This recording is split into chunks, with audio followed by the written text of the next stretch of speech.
We are here with Mark Sohmer, who is a missionary with Open Air Campaigners. Mark, thanks for joining us. My pleasure. I'm happy to be here. And just to let everyone know, for the duration of this interview, I'll be wearing my Red Sox hat, just because Mark's from Boston, I'm from Boston. Why not? So, can the people who are listening, can they hear this at all? I mean, can they see this as well, or is it just, are they only hearing this? They can see it, yeah. Oh, okay. Then hold on a second.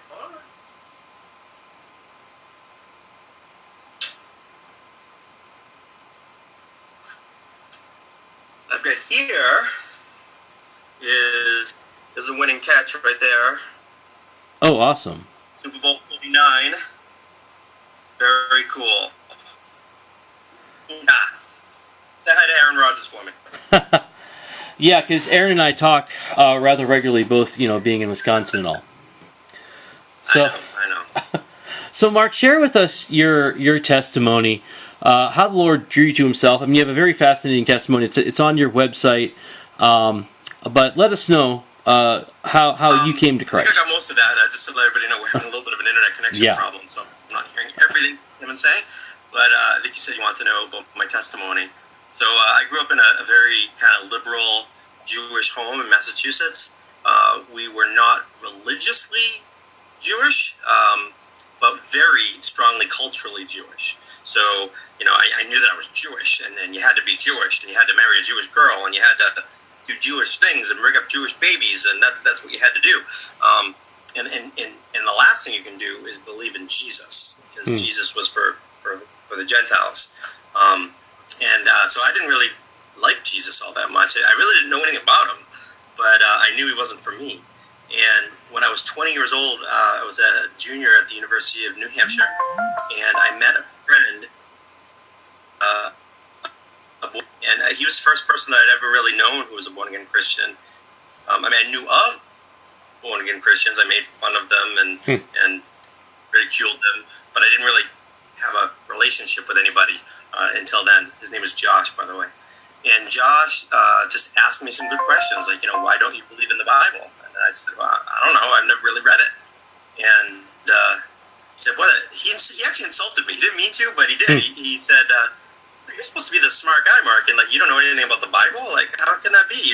And you say you don't believe it, but you don't know anything about it. Like, that's not that smart. To say you don't believe something and not know anything about it is actually kind of foolish, especially when it's a #1 read book in the history of mankind.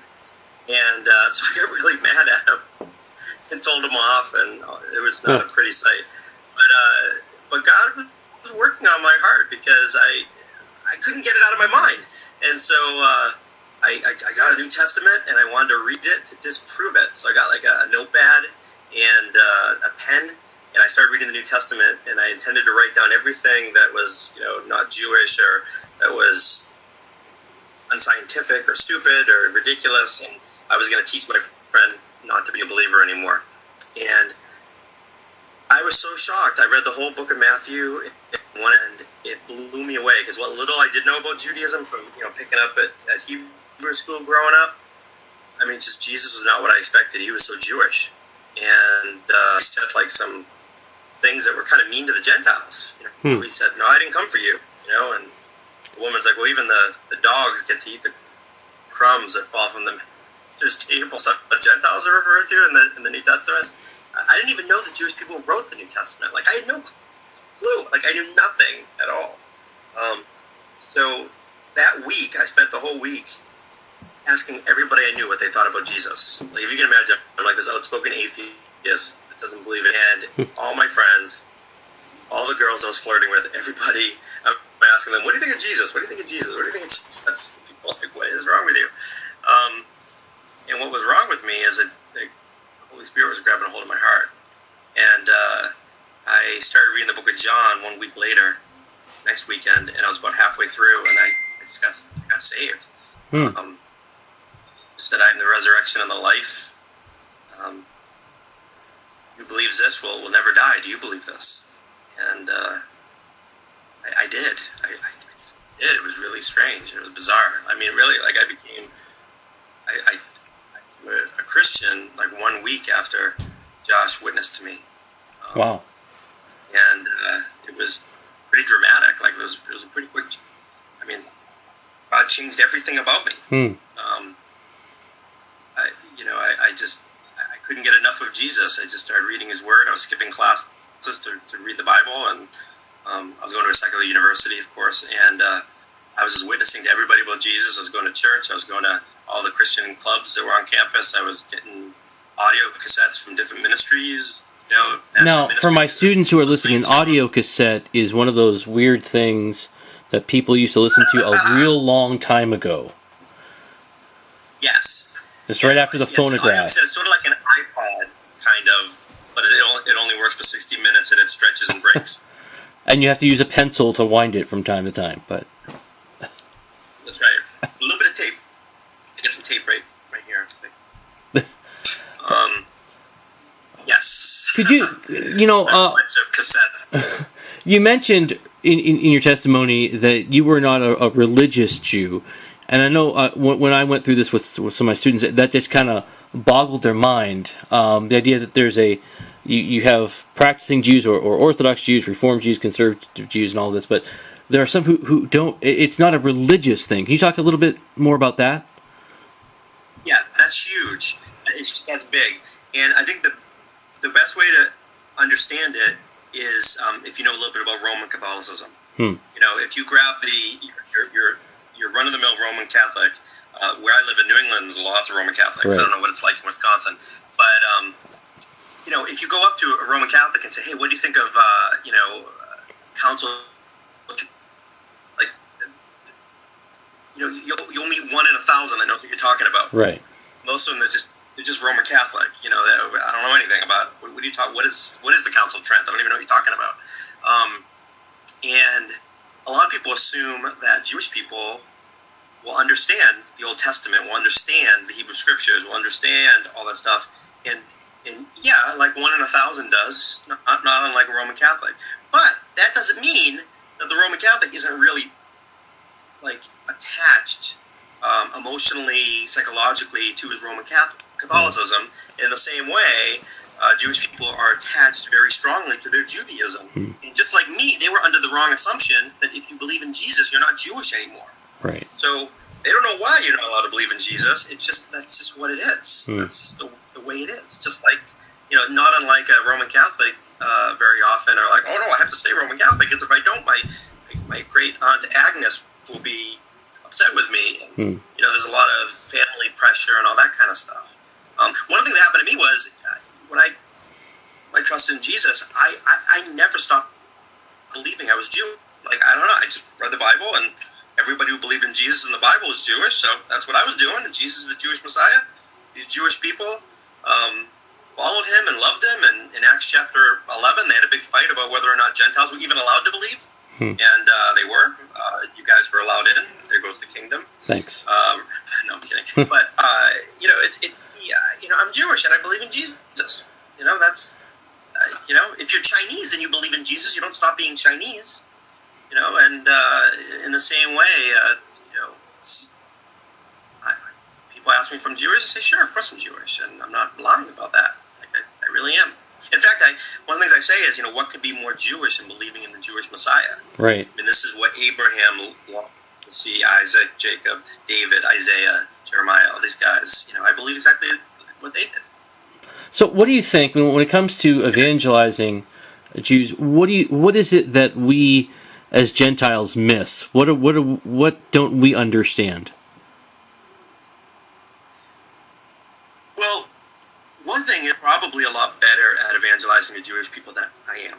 So what happens a lot is people say, hey, Mark, I met this Jewish guy. Will you come and share Christ with him?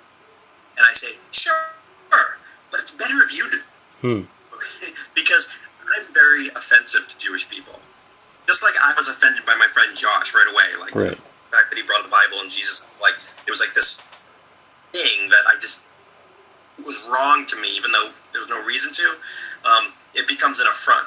I read Seeking Allah, Finding Jesus by Nabil Qureshi, and he says kind of the same thing. Like, Muslims hate him, even though they don't really know him, because he's a former Muslim that believes in Jesus. So just by his presence, they hate him.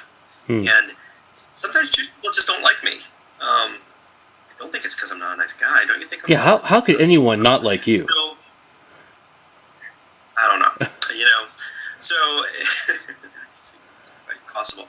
But a lot of times, the person who witnessed to me was Josh. He was just a Gentile guy that really didn't even know much about his Bible. He was a relatively new Christian himself, and he just started asking me questions. And he just witnessed to me the way he'd witnessed to anybody else.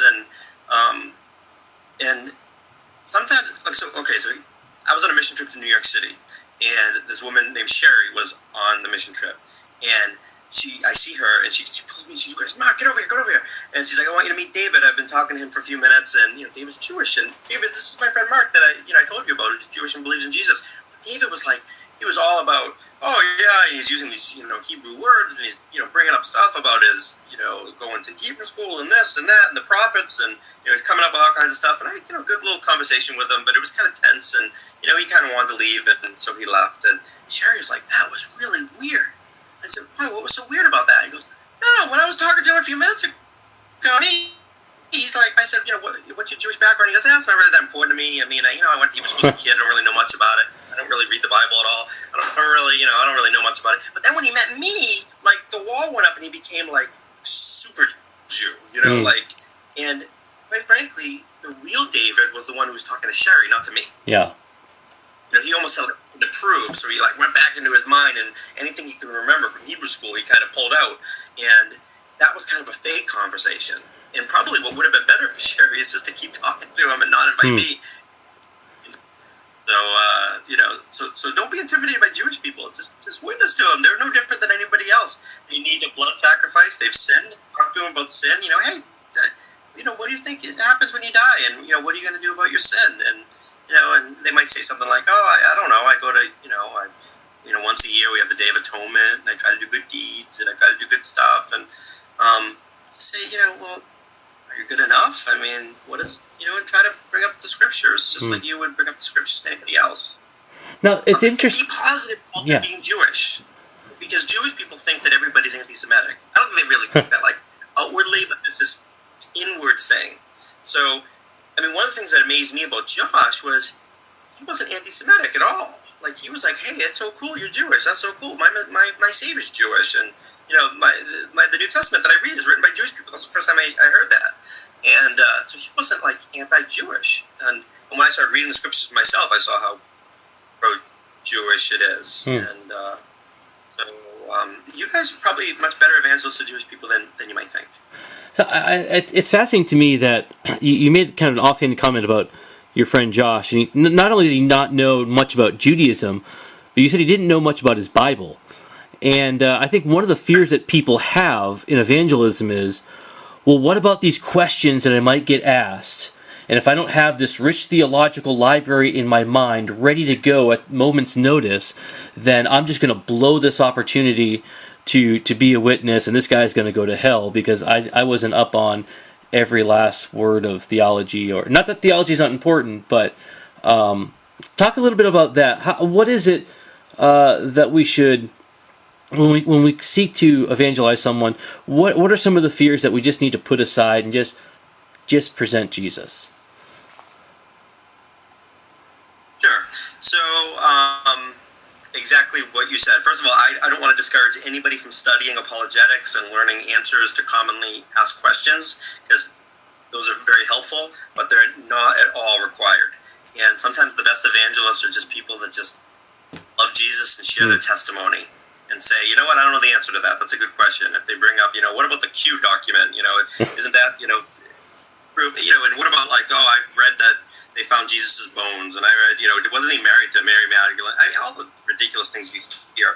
And just, that's a good question. Can I get back to you on that? And then you get their email address. It's cool, because then you have a conversation that goes on more than one day. But don't be intimidated. Just talk to people about Jesus. We joked earlier about Boston and sports, and look, you don't have to meet me very long. If you friended me on Facebook, you'll figure out pretty quickly that I love the New England Patriots. Sorry, But I do. I'm crazy about him because I love him. It's great. And in the same way, if we talk about Jesus because we love Jesus, like it's really not that unnatural. We should just talk about what we like, and you don't need to be a scholar to talk about Jesus. Just share your testimony, share what happened to you, and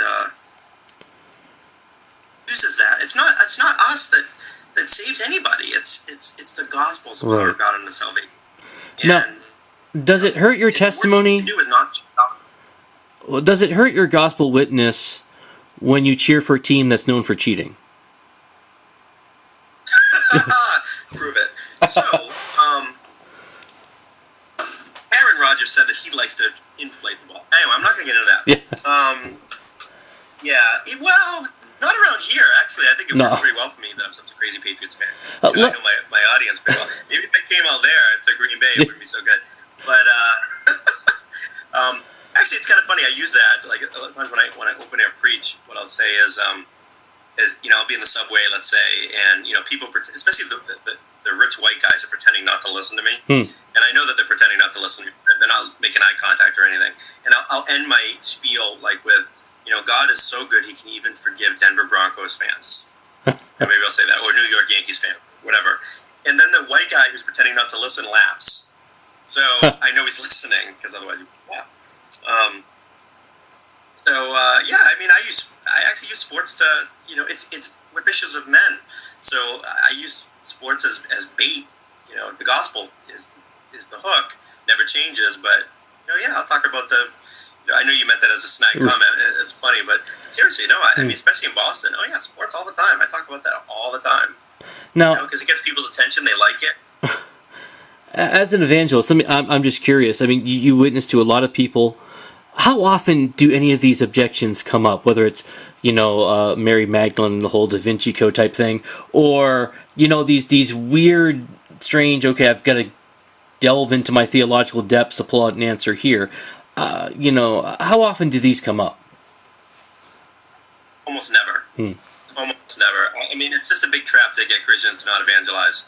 Like, it really doesn't happen all that often. It tends to happen more on college campuses. But, see, here's the thing. I'm really interested in talking to the people that God's already working on. So, typically, the people that bring up that kind of stuff, now, I can't know because I'm not the Holy Spirit, so I can't know someone's heart. But usually, they're the ones that just want to, like, ever learning but never come to the knowledge of truth. Right. They just want to fight. They just want to get a rise out of somebody. My guess is if somebody came trying to get them to switch to AT&T from Verizon, they'd fight with that too. They just right. Some people just like to argue. And a lot of that kind of stuff, it's not like, oh man, I really want to know the truth. Can you just help me with this? Now, every once in a while it is that. In which case, you help them with it. And there are great websites out there. Gotquestions.org. Great website. Give you a quick little answer for almost any of those objections you can find. But if someone just wants to argue, if they're just a hardened atheist, then there's nothing you can say. There's nothing there's no, I could give them the perfect answer, and they're hardened. If they don't want to hear it, then they're not going to want to hear it.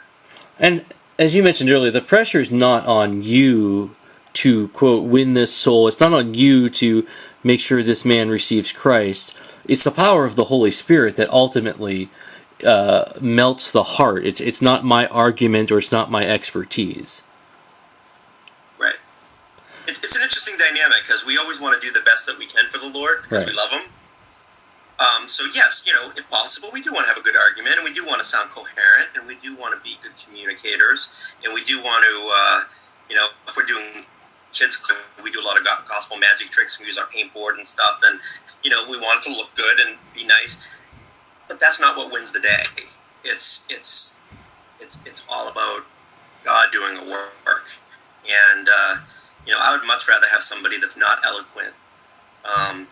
In fact, we have people. People come to Boston to train with us all the time, and especially first week of June. There's my plug. If anyone wants to come to a great mission trip, first week of June, we get people that come from all over the country every year, and some of them aren't that great at it.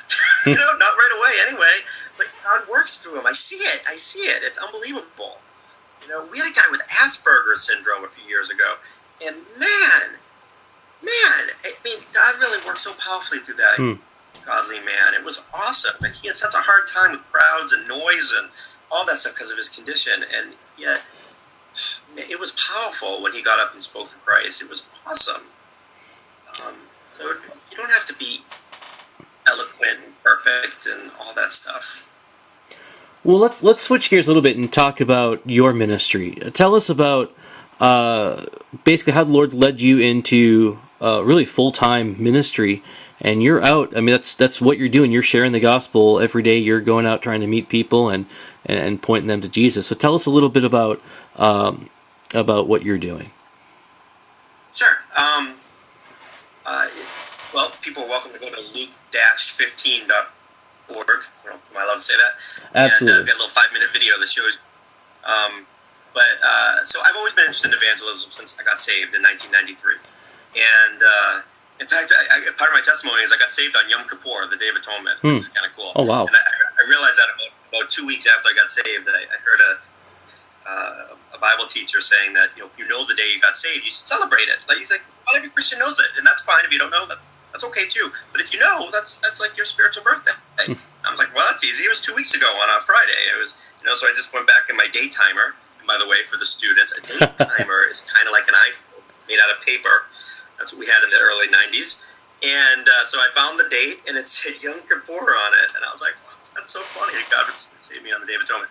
But so I really had a heart for people who don't know the Lord. I just want to share the gospel with people, and I've always been that way. And but I didn't know what to do. I don't think I had the temperament and the skills to be a pastor. I don't think I could be an overseas missionary because I can't deal with snakes and spiders. Because everyone overseas has snakes and spiders, right? Yeah, exactly. So I just didn't know what to do. So I just joined the workforce and evangelized wherever I could and learned more about it, and just got involved in my local church, which is a great thing to do. And in fact, it was my local church that led me to Open Air Campaigners, because we were supporting a missionary with Open Air Campaigners. And I heard about their training that they have, and I kept wanting to go, but every year I always had like my kids' recital would always clash with it, and then one year it didn't. And I said, my wife and I prayed about it. I said, yeah, you can go away for a week. And I just thought I was going to learn how to evangelize like how Open Air Campaigners does. Open Air Campaigners is kind of unique. We use a paint board that's about 4 feet wide by about 3 foot high. And we go into the downtown Boston or wherever and just start talking on the street, and people gather around because who's this guy painting on a paint board? And you don't have to be a great painter, really. It really is like glorified stick figures, and it's really cool.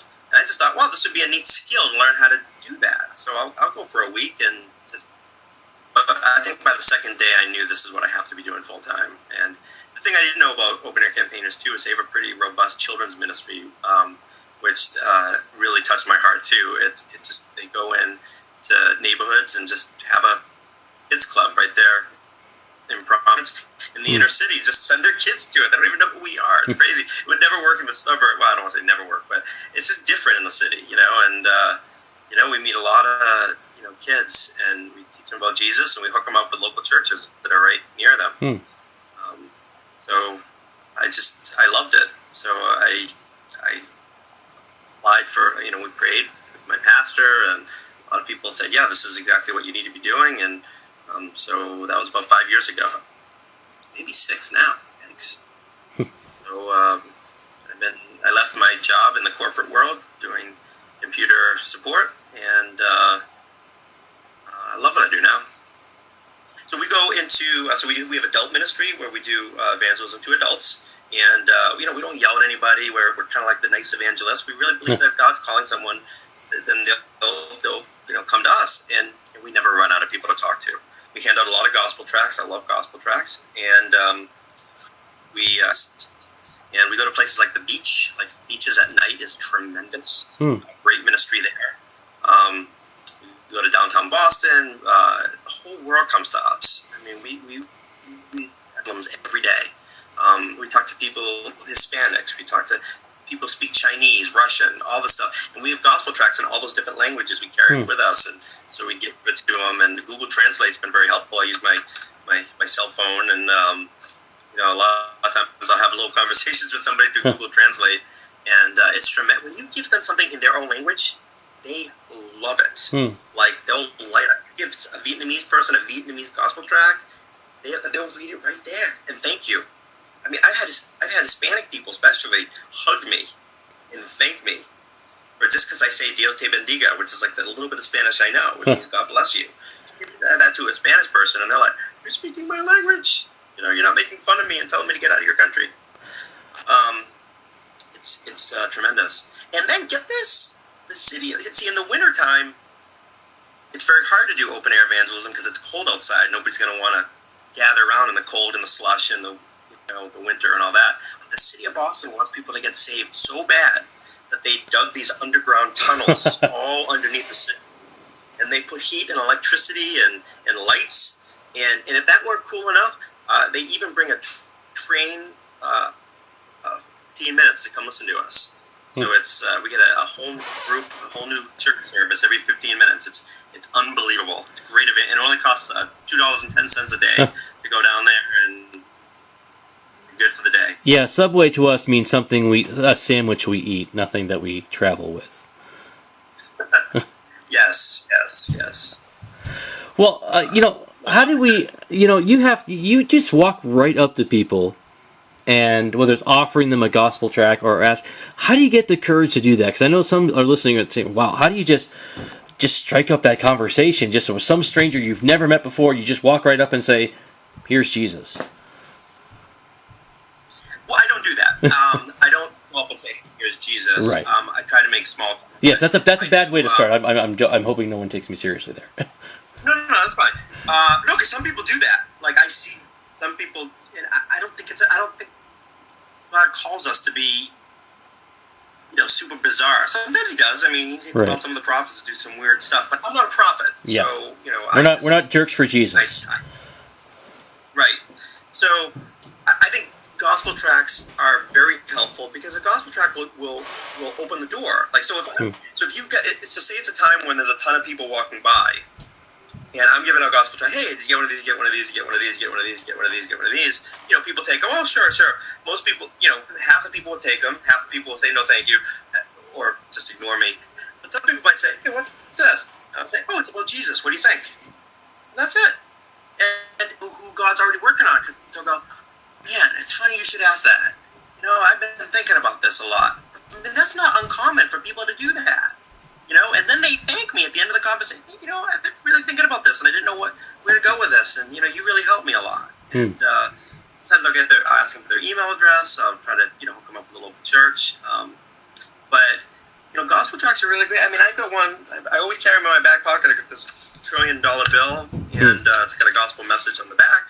And I just go up to people, everywhere, like at Walmart when I check out, and I say, "Hey, you did a great job. Here's a $1 trillion tip for you," and they laugh. They go, "Oh, that's funny." And then it took me like 3-4 years to get the courage to do this. And then I say, "There's a gospel message on the back. When you get on break, would you read it, please?" So, like for years, I didn't have the courage to say that. It took time for me to get the courage to say that. But now that I say that, nobody ever yells at me. Like every once in a while, you get somebody, "Oh, I don't want that." Gospel, religious freak. But almost everybody says, "Hey, thank you so much. Yeah, I will read that." And sometimes, then you stir up the cupboard and say, "Hey, what do you think? A great question is, what do you think happens when you die?" And that's a good question. So that's sometimes how it works. And the more you do it, the easier it gets. And probably the best, when I teach evangelism classes, I always say the fear is the number one thing that keeps people from sharing the gospel. And so what I use as a illustration that hopefully will be helpful is, I don't know, what's the big highway out where you live? Dangerous. Probably highway. 90. Okay, 90. So out here it'd be like 93. But I'll say, imagine I take you to Interstate 90 on one of those cold, icy days where it's like misting a little bit and the headlights are all you can't the drivers can't see and there's a lot of traffic. Could I convince you for $5 to walk out into the 4th lane, put your hand on the ground, and walk back? And everybody would say, "No, I won't do that. That's crazy." I was like, "Well, why won't you?" I'll give you $10, $20. What will it take? Well, there's no amount of money that can convince you to do that because you're afraid of the cars. And fear is not so bad. I mean, that's good. Fear. God gave us fear to keep us from walking into I-90 on snowy, slushy, dark nights. But imagine this. If your young child, God forbid, somehow got stuck in the fourth lane there, could I get you to go out there? Of course. You'd run out immediately. Now, are you still afraid of getting hit by a Mack truck? Yes. But there's a new emotion that's been introduced, which is love. And love is stronger than fear. Right. And even though you're afraid, because you love your child, you'll do it. And so I've heard well-meaning evangelists say, "Oh, just get over it, get over your fear, just shut it off." Maybe I'm not spiritual enough. I'm not a robot that can just shut off my fear. But what I have found that helps me is to ask God to give me a love for the lost. Yeah. And if I love lost people, then even though I'm afraid, I'll say, "Hey, did you get one of these? I've got another gospel tract. Here we go. This is a good one. Where will you spend eternity?" That's a good question. That gets people thinking. And it's a very good tract. And it has our contact information on the bottom, so you can, they can contact us. And I'll just be like, "Hey, what do you think of this? Here's a booklet for you. It's because I care about you. Will you take this?" And almost everybody takes it, and they'll start they'll talk your head off. And they'll tell you everything they think. And then the thing is to lovingly lead them in a gospel conversation. Don't get caught up on if they want to talk about Hillary Clinton or Donald Trump or any of that. Look, I have a strong opinion. I love to talk about that stuff, but no, I want to talk to someone about the gospel. Right. So if someone wants to talk abortion or even things that are connected to the gospel, I want to keep it to what's going to happen to you. You're going to stand before God someday. You've broken His laws. A good judge can't let a lawbreaker go unpunished. Can a good judge let a lawbreaker go that's broken the law 1,100 times? Like people say, 1,100 times. No, a good judge can't let that person go. If we just sin 3 times a day, only 3. And if we're honest, we do it much more than that.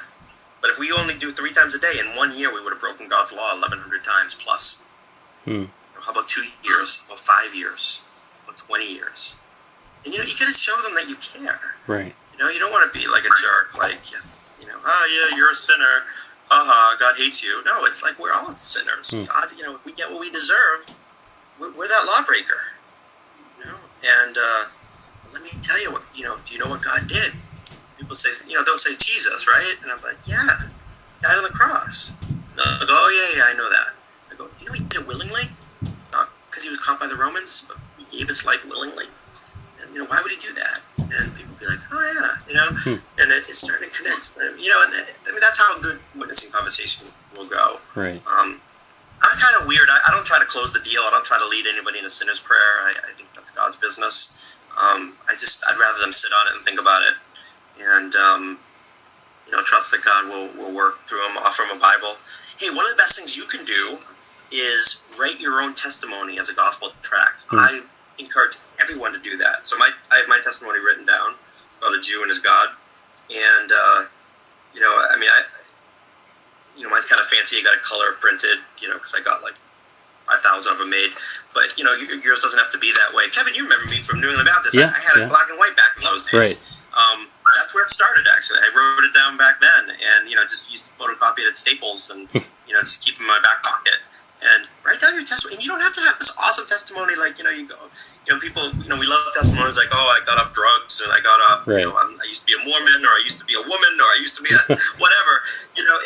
Look, if you grew up in a Christian home by God's providence, and you realize at a young age that you had sinned against God and you need a Savior, that's an awesome testimony. Right.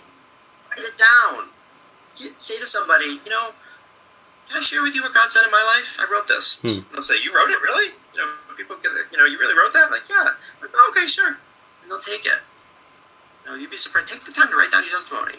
And your testimony is powerful, because nobody can argue with you about what happened to you. Well, put good theology in it. we gotta wrap it up here. I already noticed we're kind of going over time, but Mark, thanks for putting up with all the technical difficulties and just scheduling mishaps and whatnot. And thanks for time for just sharing with us. It is my pleasure. I love it. If I can be a help, anybody can go to luke-15.org or friend me on Facebook. I have all kinds of free resources, like literally free. I'm not trying to make any money off this. And because I really want to help Christians to be better ambassadors for Christ. And don't worry, we've ripped off a lot of your material already in our cults class and and other stuff. So we've used the website. All right. We will talk again, especially Super Bowl 51. I think it's going to be the New England versus Green Bay. What do you think? I think my marriage is going to be in trouble if that's the case. Well, I will pray for you about that. And, hey, you know what? When the Patriots won Super Bowls, one last thing. We gave out 5,000 gospel tracts in one day. So we had the Super Bowl marathon thing. So it's good for the gospel if the Patriots win the Super Bowl. You don't think people in Green Bay could do the same thing? No. All right, well.